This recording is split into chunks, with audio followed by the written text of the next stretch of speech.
शरीरं प्रणम्य सर्वज्ञं विनिष्ठाशेषदोषकं कातंतरूपमालेयं बालबोधाय कथ्यते। पंच परमेष्ठी भगवानी की, परम पूज्य आचार्य श्री सरवर्ण महाराज की, परम पूज्य आचार्य श्री भावसेन त्रिवेद महाराज की, परम पूज्य आचार्य गुरु विराग सागर जी महाराज की। परम पूज्य मुनि श्री षोडश सागर जी मुनि राज की जय। अभी आपने पुल्लिंग और स्त्रीलिंग प्रकरण पढ़ा था। अब स्वरांत में नपुंसक लिंग पढ़ रहे हैं। उस नपुंसक लिंग में पहले यहाँ पर एक बात समझना है कि वहाँ मात्र प्रथमा और द्वितीया में ही कार्य होता है। तृतीय आदि विभक्ति जैसे पुल्लिंग के सात्र से ही चलती हैं।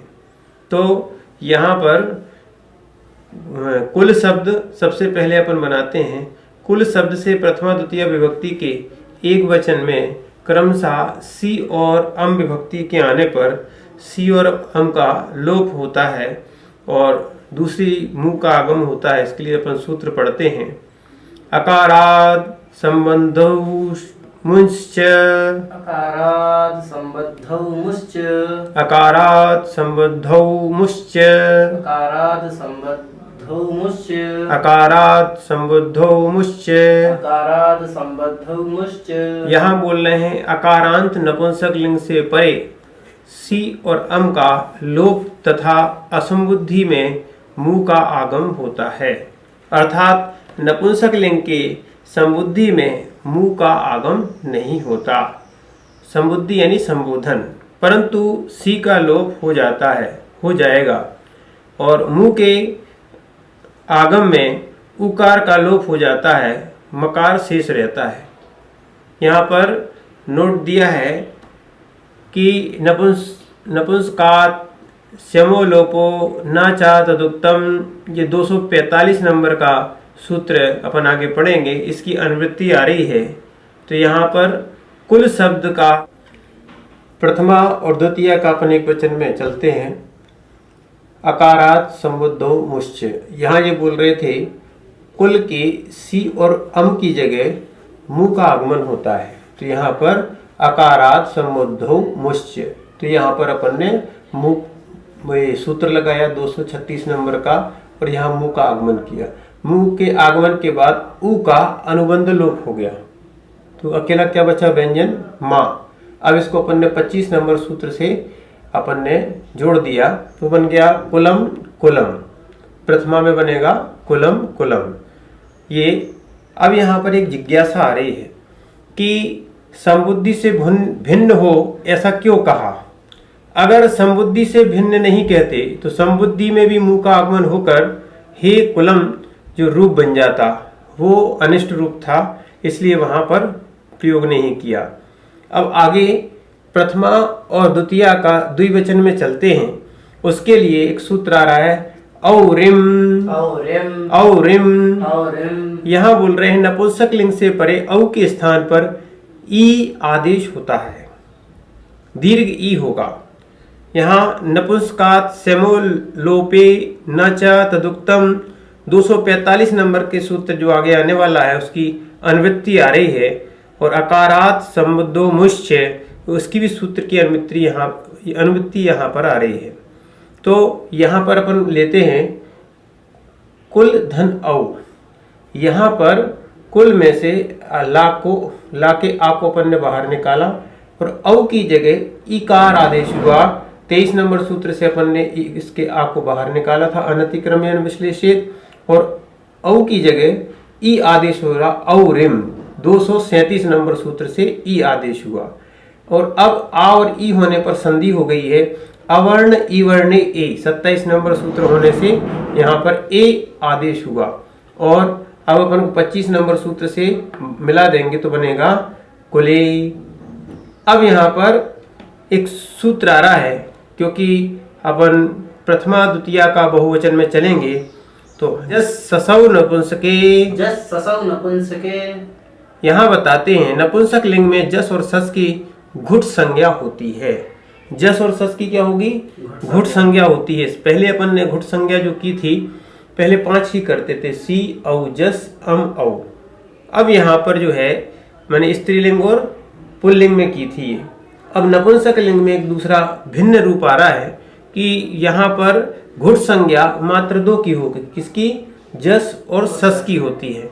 तो यहाँ पर नपुंसक लिंग में ये घुट संज्ञा जाननी चाहिए। यहाँ पर भी पंचादो घुट 159 नंबर सूत्र की अनुवृत्ति आ रही है। पंचादो घुट के द्वारा सी औ जस अम औ की घुट संज्ञा होती थी, पर यहाँ सामान्य कथन था, परंतु यहाँ जस सस की घुट संज्ञा की है, तो ये विशेष कथन हो गया। पृथक कथन होने से नपुंसक लिंग में सी औ जस अम औ की घुट संज्ञा नहीं होगी, मात्र जस और सस की घुट संज्ञा होगी। अब यहाँ पर बताते हैं कि जस और सस के घुट संज्ञा करने के बाद क्या करना चाहिए। तो जस ससोह सिही, जस ससो सिही, जस ससोह सिही, जस ससो सिही। यहाँ बताते नपुंसक लिंग से परे संपूर्ण जस और सस के स्थान पर सी आदेश होता है। क्या होगा? शी आदेश। यानी उपयुक्त सूत्र में नपुंसकात श्यमो लोपो न च तदुक्तम 245 नंबर सूत्र की अनुवृत्ति आ रही है, तो यहाँ ऐसा समझना चाहिए। नपुंसक लिंग के प्रथमा द्वितीया के बहुवचन में अपन चलते हैं, तो यहाँ पर एक सूत्र आता है धुट स्वराद घुटी नुह, धुट स्वराद घुटी नुह, धुट स्वराद घुटी नुह। धुट स्वराद घुटी नुह। यहाँ पर अर्थ बताते हैं धुट से पूर्व और स्वर से परे नु का आगम होता है घुट विभक्ति के आने पर। अर्थात यहाँ पर दो चीजें ध्यान रखना है। ये सूत्र है दो जगह लगेगा, एक तो स्वरांत नपुंसक लिंग में और दूसरा व्यंजनांत नपुंसक लिंग में। तो जहाँ पर स्वर होगा वहाँ स्वर देखना है, और जहाँ पर धुट होंगे वहाँ धुट से पूर्व की बात कही है। इसलिए कहीं पुस्तकों में इसका सही अर्थ नहीं है, इसलिए इसको अपन अच्छे से समझने की आवश्यकता है, अन्यथा आप इसको हल नहीं कर पाओगे। तो यहाँ पर बताया है कि धुट से पूर्व, धुट से पूर्व यहाँ मिल नहीं रहा है, इसलिए स्वर से परे, स्वर से परे। तो यहाँ अपन इसको हल करते हैं कुल धन जस, जस और सस के इसको सबसे पहले नपुंसक को धुट संज्ञा हुई। कौन सी हुई? घुट संज्ञा। घुट और धुट में अंतर है।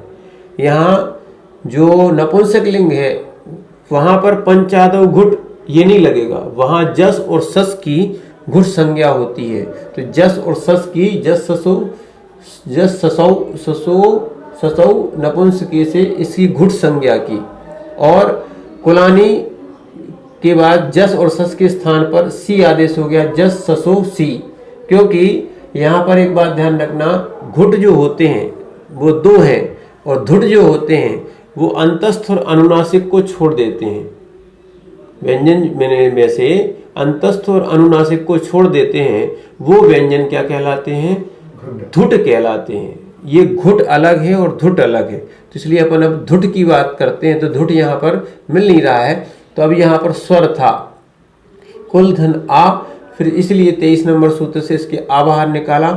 स्वर से परे क्या लिखा? स्वर से परे नु का आगम होता है, तो नु का आगम किया धुट स्वराद घुटी नु। यहाँ पर अपन ने नु का आगम किया, उ का अनुबंध लोप कर दिया। कुल धन आ को हो गया दीर्घ, क्या है? घुटी चा संबद्धौ। घुट के आने पर यहाँ पर आ को दीर्घ होता है, और ना में ई मिल गया था इसलिए नी हो गया, तो कुलानी। क्या बन गया? कुलानी। कुलानी। कुल प्लस सी संबोधन के एक वचन में सी के इकार का यहाँ अनुबंध लोप किया। अनुबंध लोप करने के बाद सा बचा, तो हैरस्व नदी श्रद्धाभ्यास सिरलोपम। तो यहाँ पर सी का लोप कर दिया। और यहाँ मुंह का आगम क्यों नहीं किया? अगर ऐसा आपका प्रश्न हो सकता है सी के आने पर, तो अकाराद संबुद्धो मुश्चय। तो यहाँ पर बता रहा है जो असंबुद्धि के जहाँ को छोड़कर, तो ये संबुद्धि है। क्या है? संबुद्धि। संबुद्धि है। तो यहाँ पर बताया था यानी असंबुद्धि को मुंह का आगम हो रहा था, तो इसको छोड़ना पड़ेगा। इसलिए यहाँ पर हृष्व नदी श्रद्धाभ्याम सरलोपम से साका लोप कर दिया, तो वो ना हे कुल, और द्विवचन बनेगा हे कुले, और बहुवचन बनेगा हे कुलानी। अब तृतीया एक वचन में चलते हैं, कुल प्लस टा, और यहाँ पर टा में पहले टा का अपन इन आदेश करेंगे। 23 नंबर सूत्र से लाके आ को बाहर निकाला, अनतिक्रम्यन विश्लेषित, टा की जगह इन होगा जो अपन ने पुरुष लिंग में बनाया। अब जो जितने भी ये नपुंसक लिंग के हैं तृतीया के बाद पुल्लिंग की तरह ही बनते हैं, तो अपना पुल्लिंग का फिर से रिवीजन समझना चाहिए। तो यहाँ वही विधि लगेगी, इन टा 138 नंबर सूत्र से यहाँ पे टा की जगह इन आदेश हो गया। अपन टा का अनुबंध लोप करके आ भी कर सकते हैं और इन भी कर सकते हैं, पहले भी आपको बताया था। फिर आ और ई को मिलने पर ए होता है, तो अवर्ण ई वर्ण ए 27 नंबर सूत्र से यहाँ पर कुल प्लस ए और ना ये हो गया। अब इनको 25 नंबर सूत्र से मिलाएंगे, बन जाएगा कुलेन। तृतीया, चतुर्थी और पंचमी इनका द्विवचन एक साथ बनेगा, कुल प्लस भ्याम। भ्याम होने के कारण यहाँ पर ला के आ को अपन बाहर निकालेंगे, तो यहाँ पर ला में हिरस्व वाला है। अब यहाँ कह रहे हैं कि 23 नंबर सूत्र से निकाला था, अब यहाँ कह रहे हैं अकारो दीर्घम घोषवती, ये भा है ना, घोषवान है। घोषवान होने के कारण इनके आ को दीर्घ हो जाएगा, तो यहाँ आ को दीर्घ कर दिया है, अकारो दीर्घम घोषवती 140 नंबर सूत्र से लिखा, और अपन इसको मिला देंगे तो बन जाएगा कुलाभ्याम। तृतीया का बहुवचन चलते हैं, तो कुल प्लस भिस, भिस के आने पर यहाँ कुल के आ को अपन ने बाहर निकाला और भिस की जगह ऐश आदेश हो जाता है, भिसैस वा। यहाँ पर 141 नंबर से भिस की जगह एस किया। ये सब पुल्लिंग वाद चल रहे हैं, जैसे अपन ने पुरुष के रूप बनाए थे।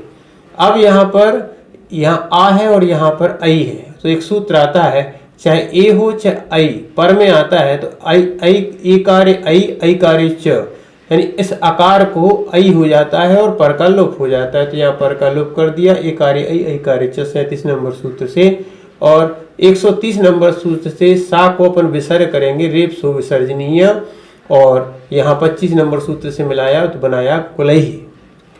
चतुर्थी का एक वचन अपन चलते हैं, तो कुल धन गे, गे में गा का अनुबंध लोप कर दिया, ए बची। अब यहाँ पर कुल प्लस आ प्लस ए 23 नंबर सूत्र से आ को बाहर निकाला, अनतिक्रम्यन विश्लेषित।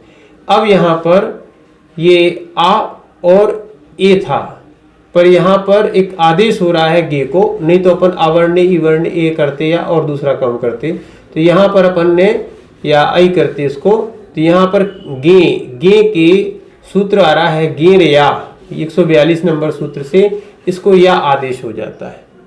ठीक है, या आदेश होने के बाद या जो है ना ये घोष है, क्या है, घोष होने के कारण यहाँ पर आ को दीर्घ होगा, अकारो दीर्घम घोषवती 140 नंबर से, तो बन जाएगा कुलाया। क्या बन जाएगा, कुलाया। चतुर्थी पंचमी दोनों का बहुवचन बनेगा, कुल प्लस भ्यस। भ्यस होने के बाद यहाँ पर कुल धन, इसके आ को अपन ने बाहर निकाला और 23 नंबर सूत्र लगाया। अब यहाँ पर आ की जगह ए आदेश होता है, घुटी बहुत्वित्वे। जहाँ पर ये बहुवचन आता है, ऐसे घुटों को घुट के आने पर ये भ्यस जो है भ्या के इसको एकार, आ को एकार हो जाता है, तो बन जाएगा कुलेभ्या। कुल पंचमी एक वचन में कुल प्लस गसी में अनुबंध लोप करेंगे, पहले गांव और सी का, गांव और ई का, तो बचेगा अस। अब यहाँ पे कुल शब्द के आकोपन ने 23 नंबर सूत्र अनतिक्रम्यन से बाहर निकाला। उसके बाद गसी की जगह गसी रात 144 नंबर सूत्र से गसी कहो या अस कहो, इसकी जगह आत आदेश होता है।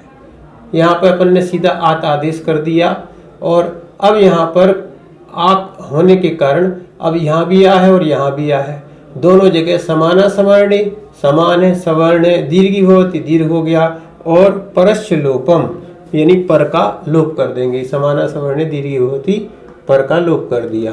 तो यहाँ पर ये दीर्घ कर मैंने 24 नंबर सूत्र से यहाँ पर अपन ने इसको आ कर दिया और ये पर का लोप कर दिया, बचा ता। ता को होगा दा, वा विरामे, इसको हो गया ता को दा, तृतीय अक्षर हो जाता है। तो विराम शब्द आने पर कुलाद एक रूप ये बनेगा और कुलाद दूसरा रूप ये भी बन जाएगा, दोनों बन जाएंगे। अब षष्ठी के एक वचन में चलते हैं। कुल प्लस गस, गस के आने पर यहाँ पर सीधा गस स्या 145 नंबर सूत्र से ये आदेश होता है, तो गस की जगह स्या आदेश होगा, तो कुल और स्या को दोनों को मिलाएंगे कुलस्य 25 नंबर सूत्र से अपन ने मिलाया। अब षष्ठी और सप्तमी का दोनों का द्विवचन एक साथ बनेगा, कुल प्लस ओस।